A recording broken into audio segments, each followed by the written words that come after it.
In recent years, a volatile debate concerning statues and monuments has broken out across the country. Specifically, many people have taken issue with the presence of many Confederate statues, monuments, and street names throughout the states. With such polarized discourse around the monuments, it is essential to remember what exactly the purpose of a statue is. Perhaps even more impactful than the historical preservation of a statue, the long-lasting legacy created will live on for many generations to come. What message should be ingrained within such a long-lasting legacy?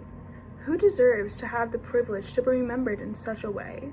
Those who promote and act for the good of others and create a powerful influence deserve to have a legacy that lives on.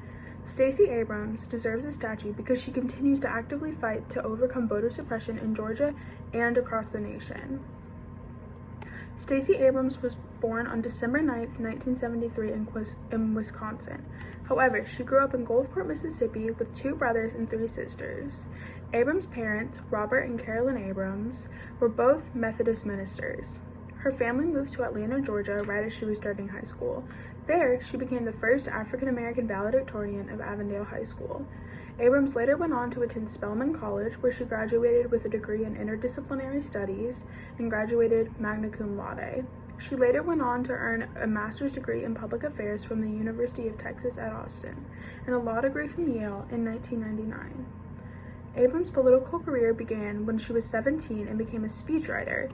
Later, by speaking out against social injustice in 1992, she landed a job as a research assistant to Atlanta Mayor Maynard Jackson in the wake of the Rodney King riots. In 2007, Abrams was elected to the General Assembly. From 2011 to 2017, Abrams served as the minority leader.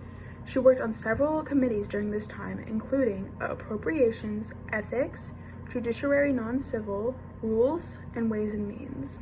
In 2012, Abrams was awarded the John F. Kennedy New Frontier Award, which commemorates an elected official under the age of 40 who works to address and solve public issues.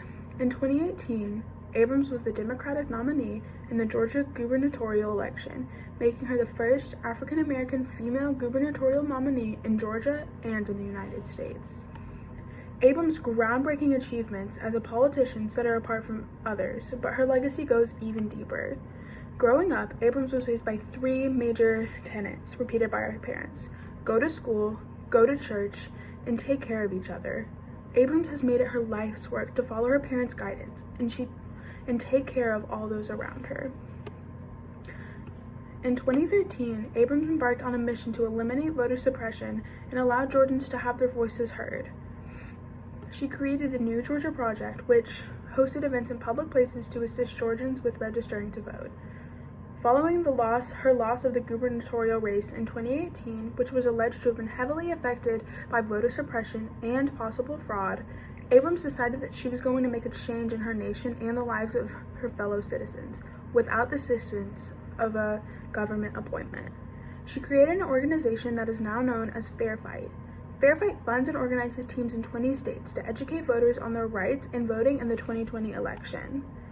The organization laid its focus on young minority voters. Both of Abrams' organizations were able to register more than 800,000 voters. 800,000 people were allowed a voice in their government thanks to Abrams' efforts. Abrams created a legacy that will last for generations and affect millions. For the 800,000 voters she registered, will be able to educate their friends and their family on voting.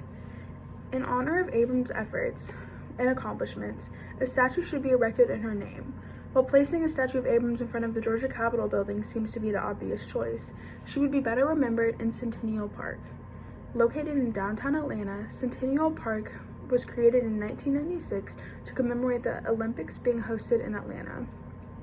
The park boasts a number of features including green space, bricks engraved with many citizens of Atlanta's names, a water fountain, and many playgrounds.